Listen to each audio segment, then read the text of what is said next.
प्यारे बच्चों, जय हिंद।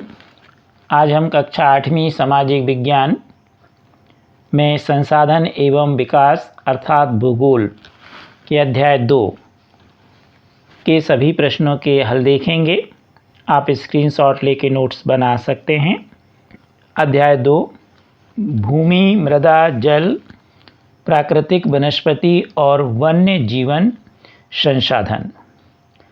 प्रश्न पहला है, निम्न प्रश्नों के उत्तर दीजिए।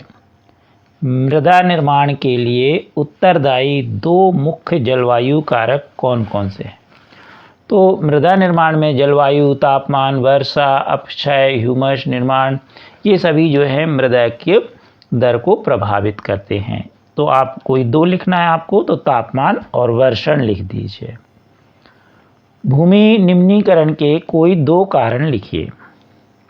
पहला है मानवीयकरण, वनोन्मूलन, अतिचारण, रासायनिक उर्वरकों और कीटनाशकों का अत्यधिक उपयोग।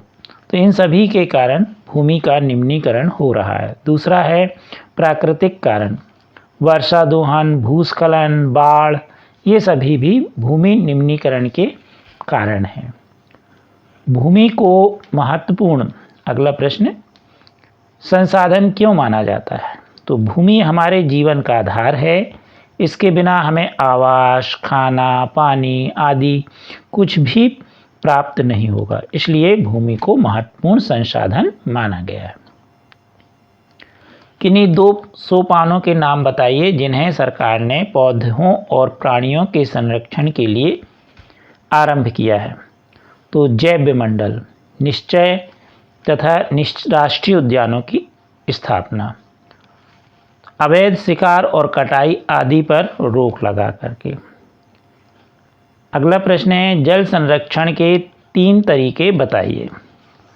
तो वृक्षारोपण करके, पानी का रिसाव रोककर, वाष्पीकरण को रोककर, वर्षा का जल संग्रहण करके, इन सभी तरीकों से हम जल संरक्षण कर सकते हैं। अगला प्रश्न है, सही उत्तर को चिन्हित कर लिखिए।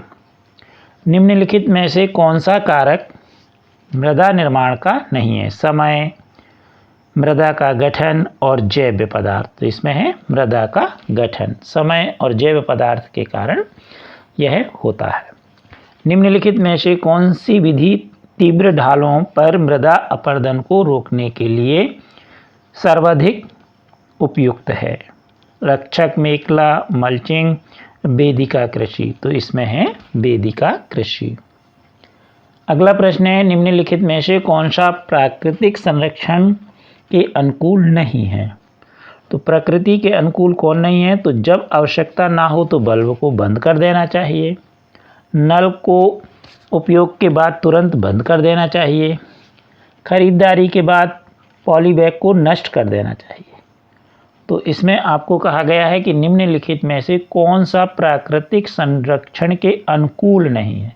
तो इसका होगा खरीदारी के बाद पॉलीबैग को नष्ट कर देना चाहिए। अगला प्रश्न है, प्रश्न तीसरा, सही जोड़ी बनाइए। तो भूमि उपयोग का होगा भूमि का उत्पादनकारी उपयोग, ह्यूमस, ऊपरी मृदा पर निक्षेपित जैव पदार्थ, चट्टान बांध, मृदा अपरदन को रोकना, जैव मंडल, स्थल मंडल, जल मंडल, वायुमंडल के बीच जुड़ा एक सकरा क्षेत्र। अब अगला प्रश्न है इसमें चौथा, निम्नलिखित कथनों में से सत्य अथवा असत्य बताइए। यदि सत्य है तो उसका कारण भी आपको बताना है। भारत का गंगा ब्रह्मपुत्र का मैदान अत्यधिक आबादी प्रदेश है। तो यह सत्य है। कारण है, यह मैदान अत्यधिक उपजाऊ है, जिसके कारण अधिक जनसंख्या का भरण पोषण कर सकता है। इस मैदान की जलवायु मानवीय गतिविधियों के अनुकूल है। यह मैदान समतल है, जिसके कारण यातायात के साधनों, नगरों और उद्योगों का विकास हुआ है। इसी का दूसरा है, भारत में प्रति व्यक्ति जल की उपलब्धता कम हो रही है। यह भी कथन सत्य है। कारण जनसंख्या बढ़ रही है तेजी से, तो जल की उपलब्धता कमेगी। प्रदूषण के कारण जल दूषित भी हो रहा है। तीसरा है, तटीय क्षेत्र में पवन गति रोकने के लिए वृक्ष कतार में लगाए जाते हैं, जिसे बीज की फसल उगाना कहते हैं। तो यह सत्य है, पवन गति रोकने के लिए वृक्ष कतारों में लगाए जाते हैं ताकि मृदा अपरदन कम हो, तो इसलिए वो लाइन से लगाए जाते हैं, कतार से। अगला प्रश्न है, मानवीय हस्तक्षेप और जलवायु परिवर्तन